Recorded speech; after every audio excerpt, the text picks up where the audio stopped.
जय जगन्नाथ मु दिवाकर दास आपण मानक प्रणाम करुच्ची। मनीष प्रारब्ध अर्जित कर्म निश्चिंत भाव में भोग करे। अनेक कहते आम आसला बेले किसी आनी नथिले गला बेले किसी नबानी एक संपूर्ण रूपे भूल। कहीं बड़ सुंदर भाव में शास्त्र कहुई आम आसला बेले किसी नहीं आसू आ गला बेले किसी नहीं जाऊ। आसला बेले कौन आनी था कहले आसला बेले कर्मफल आ गला बेल धर्मफल। आम ये कर्मफल भोगवाक आसी था आ निजर कर्मफल अनुसार निजर पुत्र स्त्री परिवार सब निजर कर्मफल अनुसार मिलता है। आ धर्म बल आपण को उत्तम कौन ना सदस्य मान मिलता है, उत्तम राज परिवार मिलता है। आपण को निजर धर्म बल पुण्यात्मा संग मिलता है। तो निश्चिंत भाव में आप मन रखी था ये सब धर्म बल आपण धर्म ही आपणकर साथी होता है। तो आज आपन को कहबू प्रारब्ध एमती कौन आपणकर कर्म भूल रहिले आपन को एभली स्त्री मिले। जदि प्रारब्ध कर्म आपणकर भूल रही प्रारब्ध आप किसी पाप कर द्वारा आपन को यही स्त्री मिले। तो पाप कर्म कौ भली स्त्री मिले जो स्त्री विवाह परे परे स्त्री को असम्मानित करे, स्त्री कौन करे ना निज स्वामी को पादरे खटाए। जो स्त्री निज स्वामी को सब चाकर कर रखे जानतु पूर्व जन्म रे आपणकर किसी पाप कर्म जो ये स्त्री आपन को मिली। से केवल नुह आप मन रखी था जो स्त्री आसु आसु आपण पिता माता को असम्मान करने को लगे आ संगे संगे कहे आपण बापा माँ ठार अलग हो जाए तेणु आप पूर्वजन्मर पाप बोली विचार करें। खाली से नुह स्त्री माने चरित्रहीन होता स्वामी थाई परपुरुष सहित संपर्क रखती से सावित्री व्रत तो नष्ट हो जाए किंतु एभली स्त्री पूर्वर पाप करते मिलता है।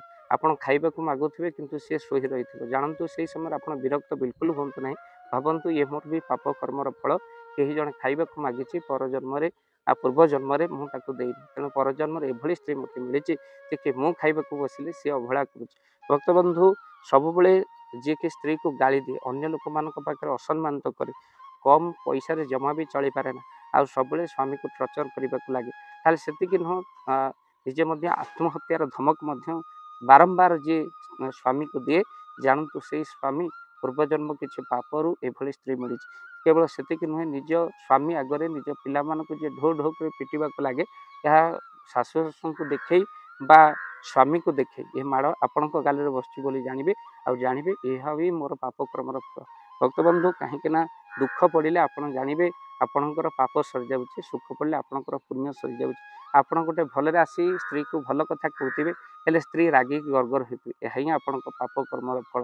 खाली से नुह रोषे हो आपण परिवार चलेगा सबुथ अशांति जो स्त्री होता है जानतु आपण ताही आपण पाप कर्मर फल। सहवास जो स्त्री आपण को जे कि संपूर्ण रूपे सहवास अनिच्छा प्रकाश करे ता सहित आपण श्रद्धाटा को जी आड़े दिए जानतु सी ही आपण पाप कर्मर फल।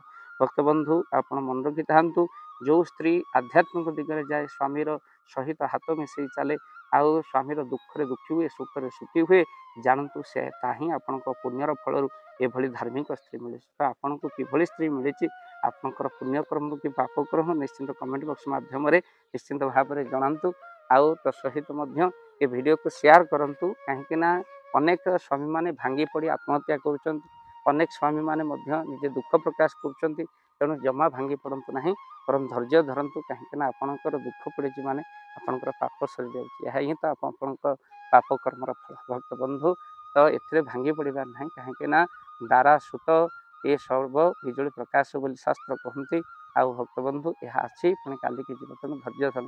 दिने सन्थ तुकाराम को पचरा जाइए आपण स्त्री एभली कहीं जे कि कली हुड़ी आपण को प्राप्त है आपण पूर्वजन्म पाप कर निश्चिंत भाव में मो पूर्वजन्म पापर फल मिली सत हेले जदि स्त्री जदि सुमुखी हम मन ता पाखे लगे स्त्री द्रुमुखी मन तो ईश्वर पाखे लगे तेणु निश्चिंत वैराग्य घर ठू आसवाई बोध हुए भगवान ये स्त्री आपको देते आपण मन स्त्री पाखे नुहे घर में आपण मन भगवान पाखे लगे ये महाप्रभु कि पाप कर स्त्रीटी मत प्रत्यय जदि जो स्त्री मैंने ये स्वभाव निश्चिंत बदली जातु कहीं स्वामी को दुख देवा ठीक नुहे आ स्वामी मैंने स्त्री को कष्ट दुख देवा बिल्कुल ठीक नुहे। वीडियो को शेयर करेंगे चैनल जदि ना चैनल को सब्सक्राइब करेंगे। जय जगन्नाथ जय पंचेश्वर। जय जगन्नाथ।